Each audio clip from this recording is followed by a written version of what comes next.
I often talk about the lighter side of things and the understanding I've kind of cultivated through the years while working on myself and going through the things that I've gone through. That, in turn, has come with a couple years of delving deeply into learning about world religions and human history and really pondering and questioning a lot about what I think of this world, what I kind of see playing out in this world, coming to scrutinize a lot about what current paradigm of history we are inhabiting and how beliefs and ideals, traditions, philosophy, the sciences, the arts, um, how we are acting as these architects to build a world in the kind of ideal aspect and image, or at least our concepts and our beliefs of an ideal aspect and image for our species to abide in. And how often I've come into conflict and scrutinizing the more that I've learned about what that really constitutes and entails. You know, I look around at this world and how we've constructed it and the direction that it's going in, and I will be completely blunt and honest. There's a lot that I disagree with about this world. It's not political ideologies that I really look at. It's not a frame or a framework of religious laws or teachings or beliefs that I look at. There's a kind of conflicting, contrasting play of these opposing, juxtaposed forces interwoven in our ideals and what we've been communicated and taught we are working and striving towards in the name of progress, in the name of continually building and working towards what we perceive as a better future for the greater whole of mankind. I've seen a lot of things and learned a lot of things about the nature of human history, our beliefs and our teachings that always conflict and move progress, or what we refer to as progress, or the steps we take towards building and maintaining our civilizations and propping them up and propagating them in a direction that's supposed to be for the mutual benefit of one another. That's not reflective in the world. I see. I don't know what happened. Well, I know what happened, but I don't know what took place within people other than what I could kind of refer to as a mass infliction of psychological deficiencies through compounding events and kind of entrained zoochosis, as some people refer to it. I kind of see it more as a kind of indoctrination and domestication protocol that was templated upon us that we kind of collectively are still trained in under a state of hypnosis under um, that transpired over these last couple years. I see a species that is entirely locked and transfixed on a what I can only like describe as a kind of worshipping mechanism of the material world being built around them. Our focus is transfixed through and on technology, through and on media, through and on witnessing and taking in the subjective worldviews around us that paint and illustrate the world in this very hypnotic state of demoralized deconstructionism.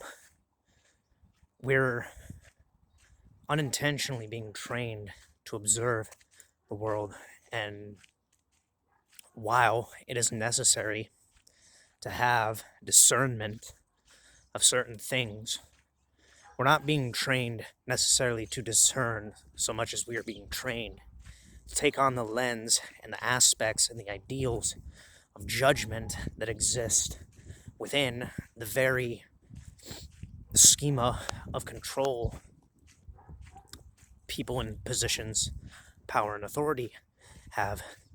We're unconsciously aware that we are being conditioned to observe the world through the same frame of ideals and concepts as the very people in positions of power and authority that are responsible for constructing the world that we live and abide in. I don't think people realize what we fell into and why the world feels so dark suddenly. It's not just the external influences and aspects of the influences of things going on in the world that are being dragged to light. We're becoming more aware of the growing level of dark things in the world. As our history has always shown, these things have existed on this planet. This world has a history fundamentally rooted in darkness. We're being exposed to things in the modern day and era that we were taught was so detached from all that, like we had moved past all that, when in reality it was always happening and taking place just behind closed doors in the background. We were distracted by a false paradigm of influences that completely took our perceptions away and trained and conditioned us into believing that these things essentially did not exist. They were still going on and being perpetuated in our blind spots from where our awareness was not transfixed. And now people are searching and seeking answers because they see the control mechanisms and the schema of this global spanning machine moving and turning in real time. We lived through a time period where the system was cranking its gears into a higher octave of movement, and we noticed. Something within us got us to notice. But simultaneous to that, people live and abide in the world and just accept these things as they always have. Why is this? It's because people feel like there's nothing they can really do about the circumstances outside and external of them, and you have to come to a kind of accepting of this, while at the same time being able to walk in a way in your own life that provides and facilitates routes and avenues to avoid and bring people into an awareness of the world that protects them from the brutal, dark nature of what exists on this planet. People go about their lives the way that they do in truth because that is the way things have always existed on this planet. There's not really much many people can do because they're not in positions and places in life to where they can do much more than provide and facilitate a life that at the very most, or at the very least, is whole and total in its own way and facilitates helping and being of aid and service to other people in a way that brings life a level of the kind of things that we all strive for, and outside of this kind of despotic Promethean darkness that exists on this planet. What is steadily happening and transpiring is that the darker aspects of this Promethean nature are being dragged into the light of awareness and exposed.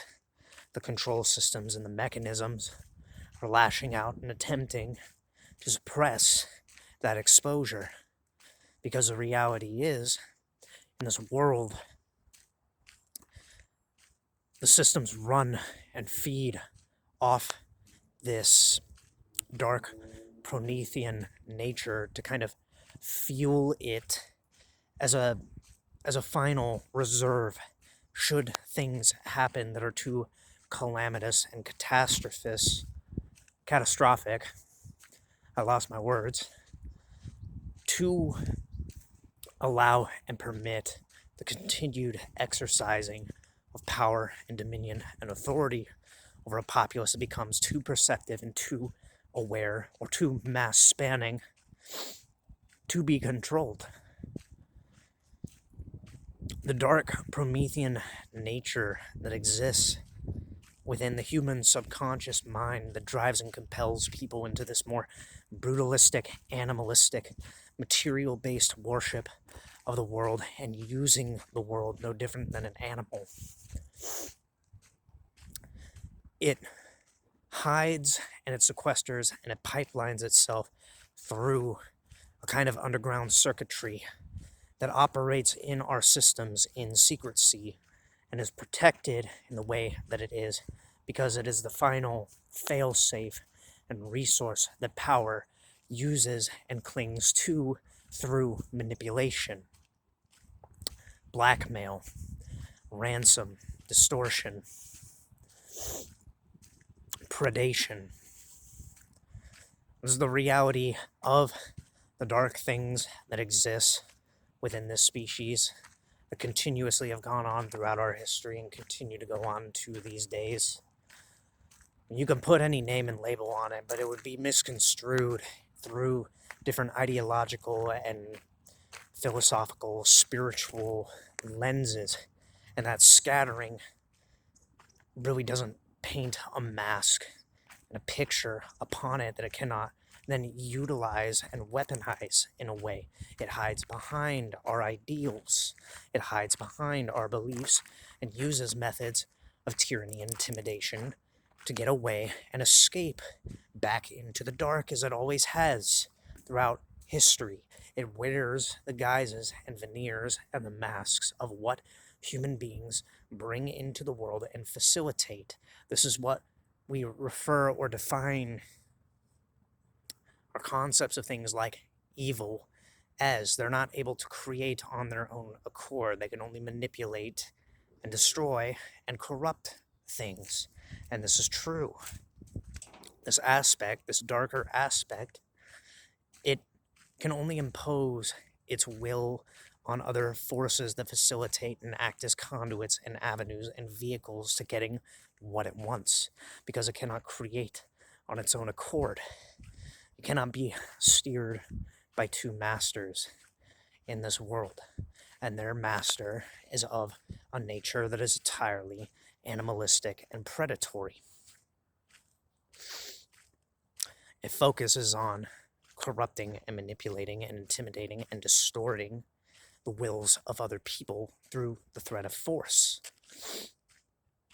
It, by its nature, is predatory. It's predation.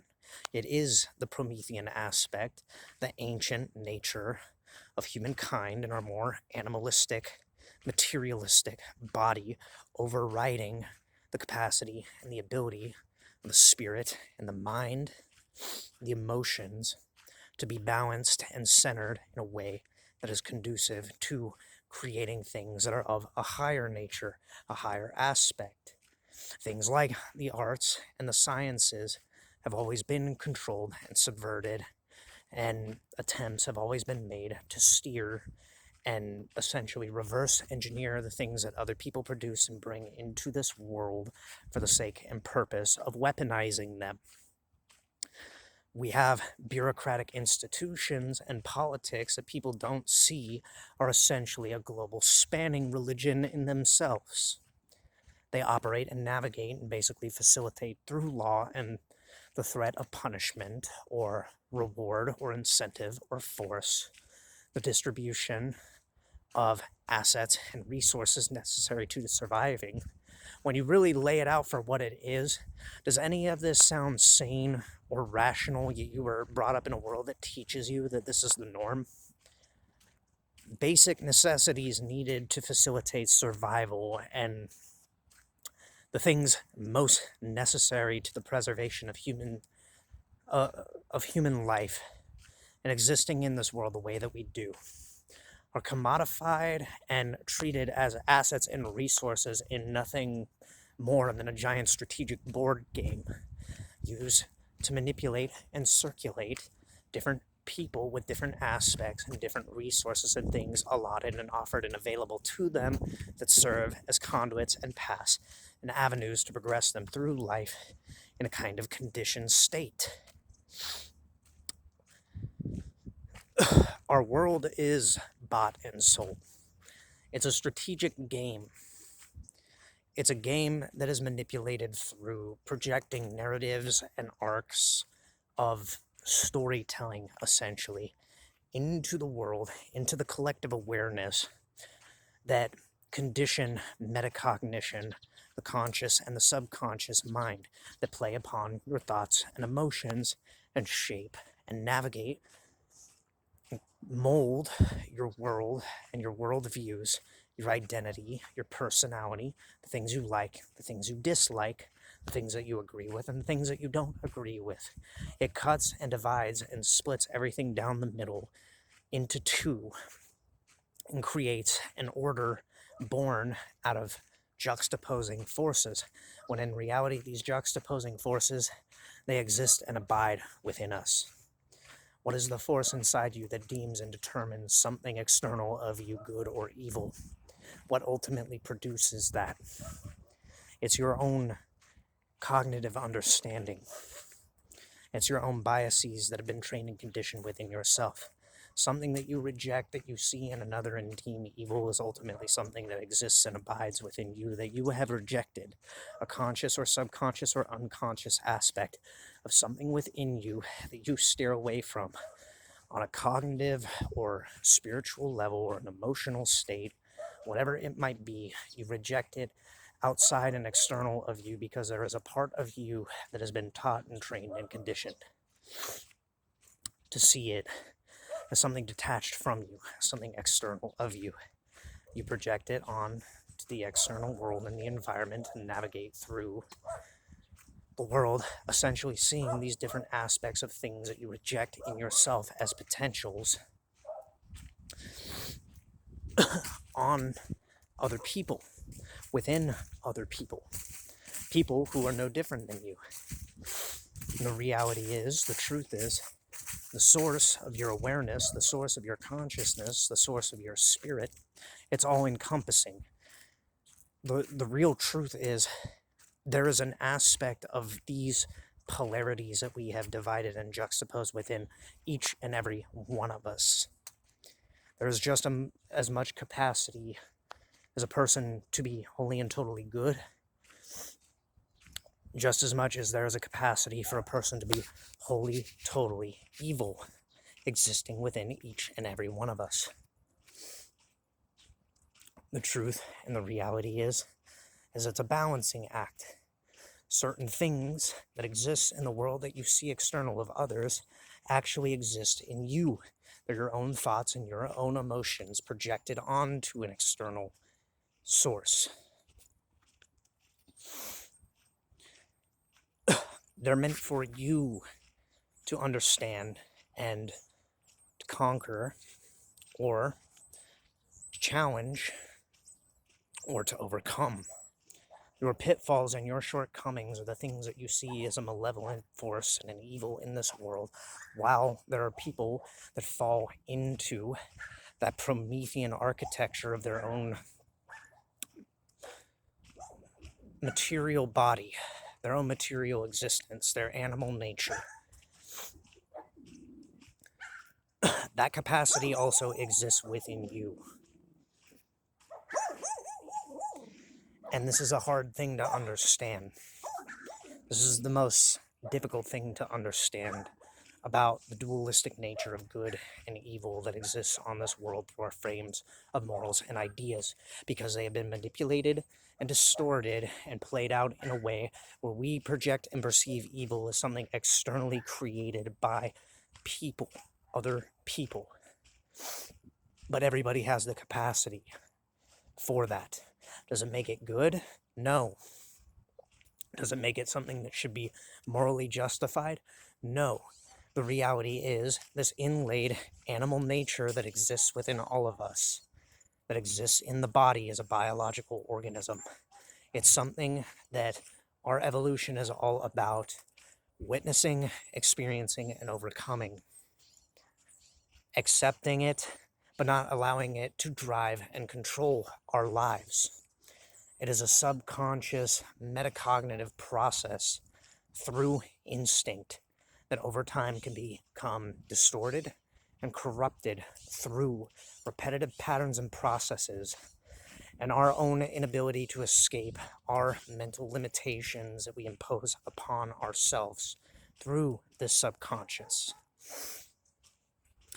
It's often referred to in psychology as the id, or other aspects of it can retain to the superego. The ego itself and these aspects of our mind, they're all metaphysical constructs.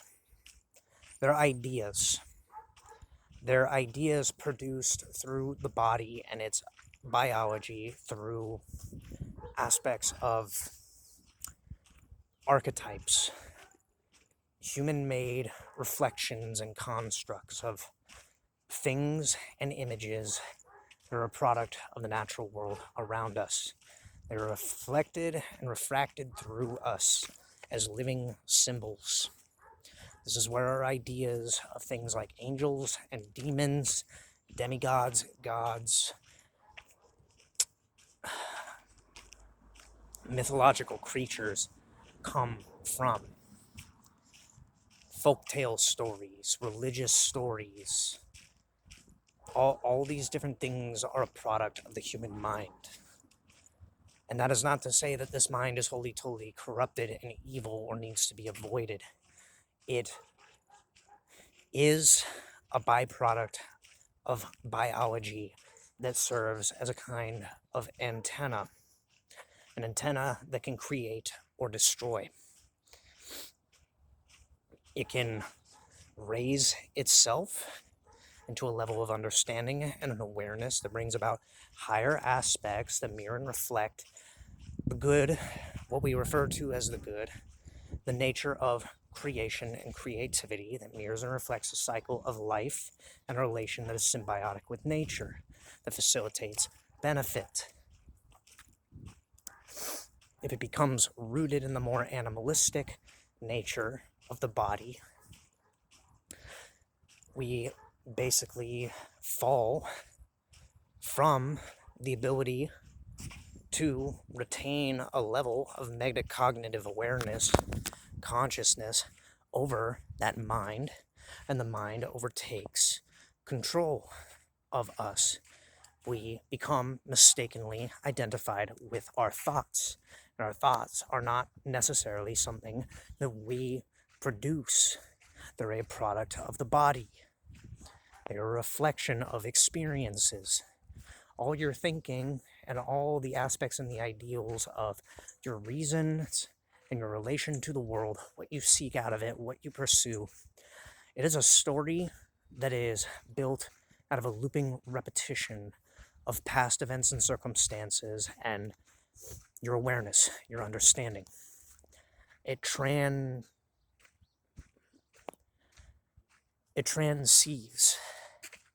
and transcends a formality of just being a biological organism. This is the special thing about human beings. Even if you don't believe in spiritual aspects and principles, you can link it to quantum physics.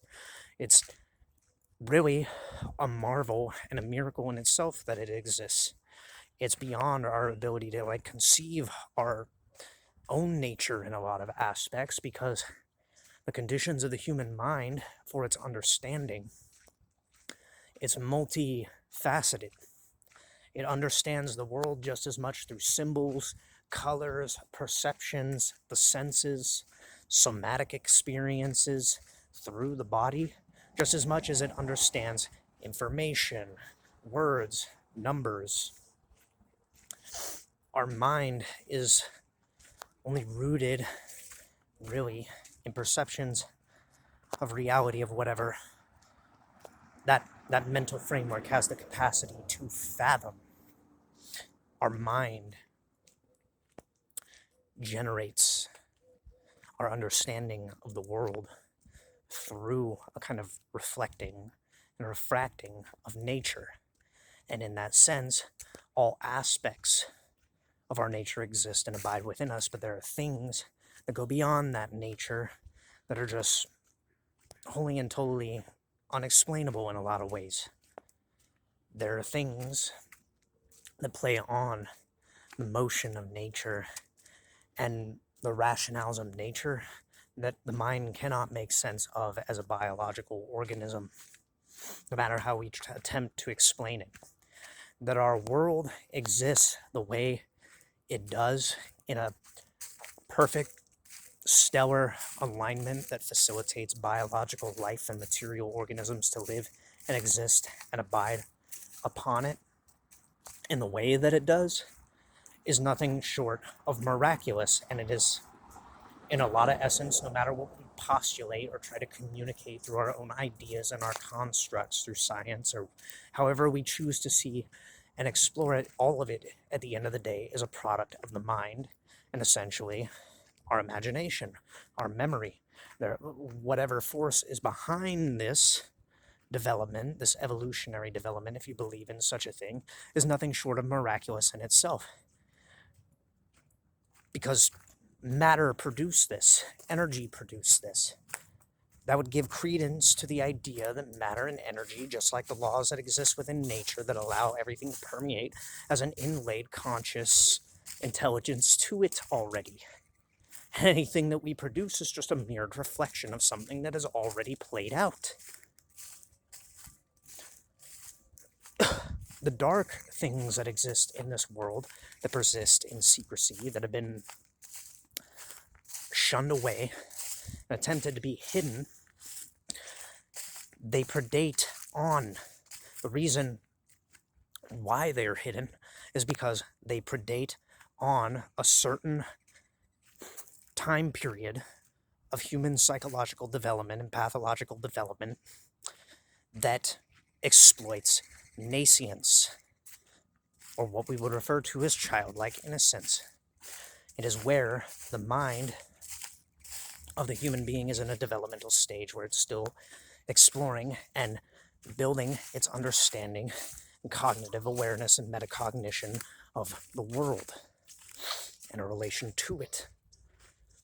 It's a slow process that takes the first 2, maybe even 3 decades of time for a human being to slowly grow and understand what they are in relation to the world, what the world is.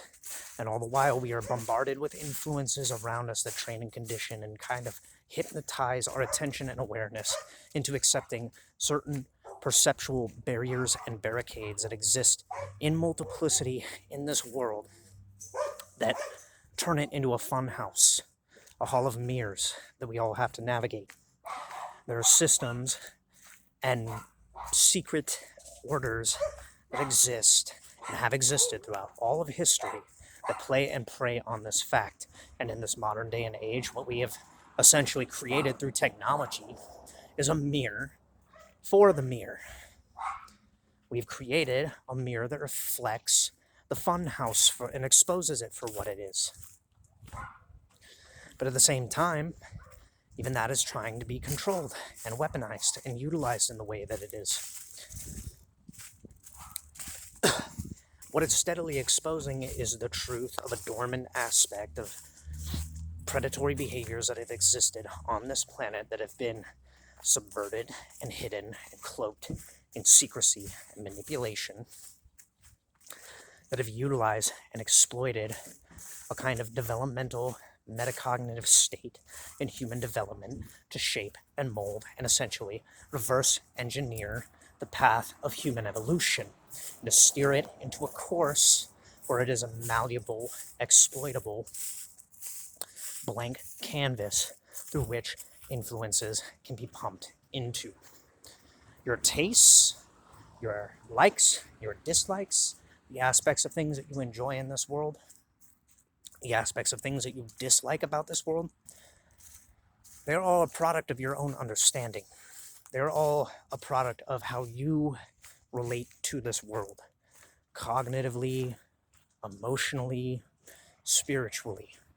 If you don't believe in any of that, it all, you can put it through the lens of quantum physics or metaphysics.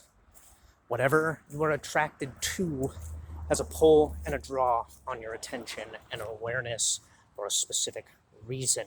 It is rooted in a developing phase of your memory. It is born and birthed out of aspects of things that have been reflected and shown to you through your development, that you have a strong polarized attachment to certain things and an aversion from certain things. This world contains within it, think like the moon. The moon has often been used in esoteric symbolism and religious symbolism. The moon has a dark side, correct? There is a side of the moon that is never really seen by our own eyes, and it is blanketed in shadow.